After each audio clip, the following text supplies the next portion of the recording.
Welcome Psych 310 students. This is my week 14 commentary. And first of all, let me say thank you. I want to note that I think the peer groups seem to have at least started quite well. People are getting adept at using the variety of choices that we have. Special thanks to Evelyn, who did some good organizing work on a Google Hangout. And those of you who came to the Augusta campus, and those of you who found other means like the phone bridge in which to complete this work. And if there are any questions about getting the peer review forms to me, then please give me a call. I'm happy to facilitate that with you. Turning to the work of week 14 and 15 now, as we're working on good endings, we have in front of us 2 chapters and an epilogue. And I understand our semester-long dilemma in terms of working with the 6th edition as well as the 7th edition.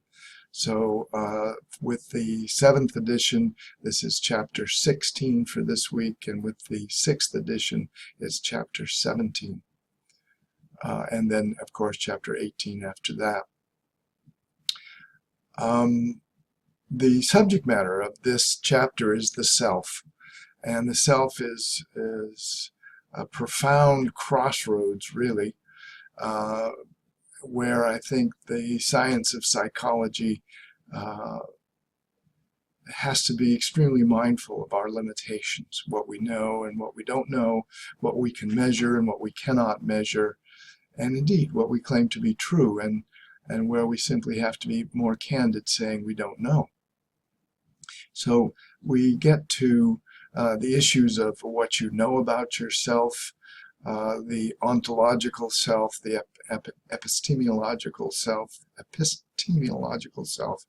in other words, the I and the me, and what we can say scientifically about the idea of multiple selves, and the conscious and unconscious aspects of self, again, comes back to influence our theory making. So it's a rich chapter, and it's a good way to synthesize some of the perspectives that we've been exploring over the course of the semester. And then finally, the last chapter that we'll be looking at is really about personality disorders, although it's more than that. It's also correlates of physical health and personality types. So take your time with these 2 chapters. We have 2 weeks.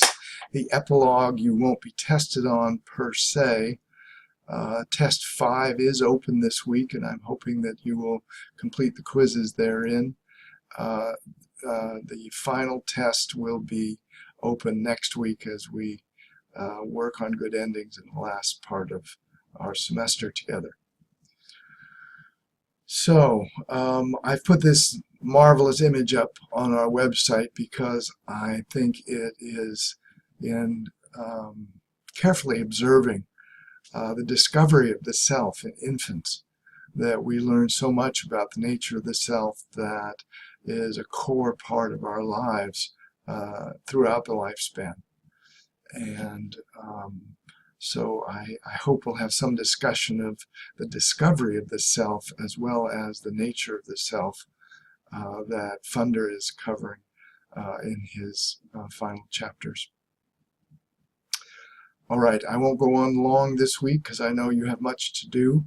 I am eager to help you with the last leg or last steps of this long semester's journey. And I look forward to hearing from you when I can be of assistance. So have a good week.